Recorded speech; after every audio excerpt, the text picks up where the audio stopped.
අපි කලින් වීඩියෝ එකෙන් දුරේක්ෂ වර්ගීකරණය ගැන ගොඩක් කරුණු කතා කරා. එතන දුරේක්ෂ ප්‍රධාන වර්ග දෙකකට බෙදෙනවා කියලාත් කතා කරා. ඒ යටතේ ප්‍රකාශ දුරේක්ෂ ගැන තමයි ඒ වීඩියෝ එකෙන් කතා කරේ. අපි මේකෙන් කතා කරමු ප්‍රකාශ නොවන දුරේක්ෂ ගැන. මොකද විද්‍යාවේ ඉදිරියට එනකොට ප්‍රකාශ නොවන දුරේක්ෂත් නිපදවන්න මිනිසා සමත් වුණා. ඒකෙත් ප්‍රධාන වර්ග දෙකක් තියෙනවා. විද්‍යුත් චුම්බක දුරේක්ෂ සහ චුම්බක නොවන දුරේක්ෂ. ඉතින් මේ ප්‍රකාශ නොවන දුරේක්ෂ ගැන කතා කරනකොට ඒ ගැන යොමු වුණේ මිනිසා විද්‍යාව තාක්ෂණයේ දියුණුවත් සමගම සොයාගන්න සමත් වුණා. තරු මගින් ආලෝකය විතරක් නෙමෙයි ආරෝපිතාංශු වෙනත් තරංග වගේ බොහෝ දේවල් නිකුත් කරනවා කියලා. ඒ නිසා ඒ තරංග වලිනුත් නිරීක්ෂණ කටයුතු ආරම්භ වුණා. එහෙනම් අපි ඒ ගැන තොරතුරු ඉදිරියට කතා කරමු. ඉස්සෙල්ලාම විද්‍යුත් චුම්බක දුරේක්ෂ. විද්‍යුත් චුම්බක තරංග වර්ණාවලිය තමයි මෙතන මේ දක්වලා තියෙන්නේ. දැන් මේ වම් පැත්තේ තියෙන විද්‍යුත් චුම්බක තරංගවල තරංග ආයාමය, ඒ කියන්නේ ශක්තිය අඩුයි, සංඛ්‍යාතය අඩුයි.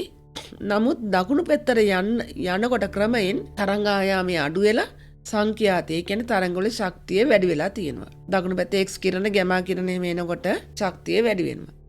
ඉතින් විද්‍යුත් චුම්බක තරංගවල ශක්තිය ගැන ඒ ටික තමයි කතා කරන්න තියෙන්නේ. දෘශ්‍ය ආලෝකය කියන්නේ එතනින් ඊටාම කුඩා කලාපයක් පමණයි.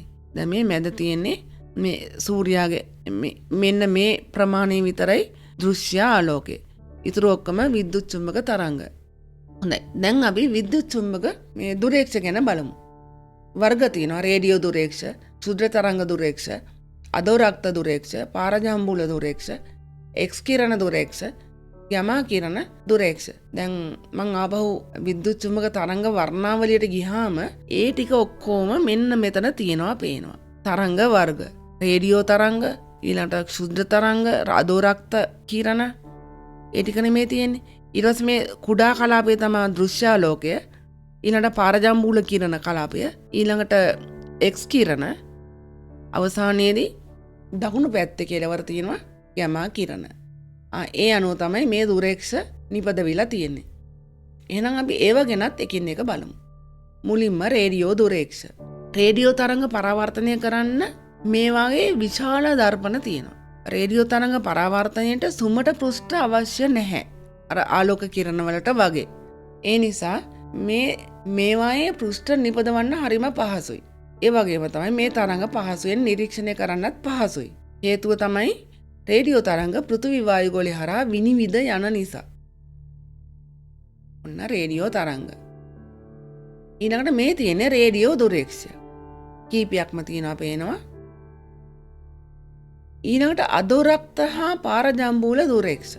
අලුතින් එන ප්‍රාග්තරුවක්, ඒ කියන්නේ අලුතෙන් නිපද වෙන තරුවක් දෘශ්‍යාලෝකයේ පිටවන නමුත් ඒ වටා තියෙන දූවිලි අංශු මගින් ඒ ආලෝකය පැමිණීම වළක්වනවා.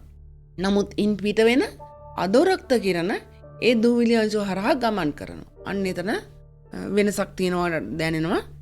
ඉතින් ඕනෑම උෂ්ණත්වයක් තියෙන වස්තුවකින් අදෝරක්ත කිරණ පිට වෙන නිසා ඒ පාරජාම්බුල කිරණ මගින් නවතරු බිහිවන ප්‍රදේශ හඳුනා ගැනීම සිදු වෙනවා. නමුත් මේවාට ඉහළ විනිවිද යාමේ හැකියාව මදි නිසා නිපදවන්නේ සාමාන්‍ය දුරේක්ෂ. ඒතර මේ දුරේක්ෂ වල තරංග පරාස හසු කර ගැනීමට යොදන සංවේදනයේ ජල වාෂ්ප නිසා මේ කිරණ වර්ග දෙකම පෘථිවි වායුවලට පැමිණීමට බාධා ඇති කරනවා. මේ නිසා ඒ දුරේක්ෂ අවකාශයේ රඳවා තැබීම සිදු කරනවා. ඒ කියන්නේ අභ්‍යවකාශයේ.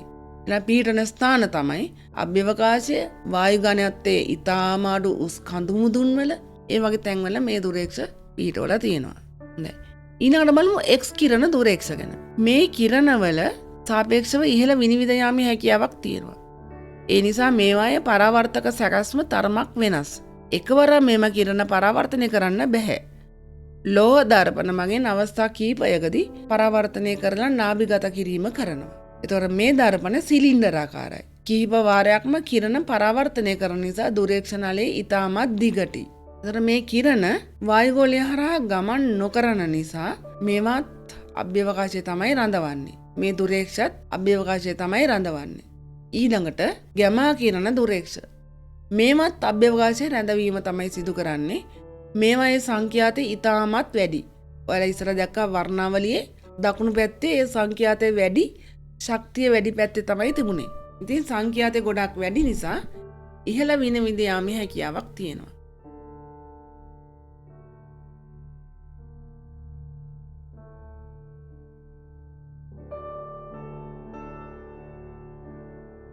ඊළඟට චෙරන්කෝව් විකිරණ ගැන කතා කරන්න ඕන. ඉතා ඉහළ ශක්තියක් තියෙන ගැමා කිරණ වායුගෝලයේ ගැටුණ පසු වායුගෝලයේ ඇති අංශු සමග ක්‍රියා කරලා විකිරණ හදනවා. මේක තමයි චෙරන්කෝව් විකිරණ කියලා කියන්නේ. ඔන්න මේ කෙටි වීඩියෝ එකෙන් අපි ප්‍රකාශ නොවන දුරේක්ෂ ගැන තමයි කතා කරේ. ඔයාලට තවත් මේවා ගැන විස්තර අවශ්‍ය නම් කමෙන්ට් එකක් දාන්න විස්තර සපයලා දෙන්න පුළුවන්. අපි තවත් දුරේක්ෂය සම්බන්ධ ගැටලු ගැන කතා කරන්න තවත් වීඩියෝ එකකින් හමු වෙමු.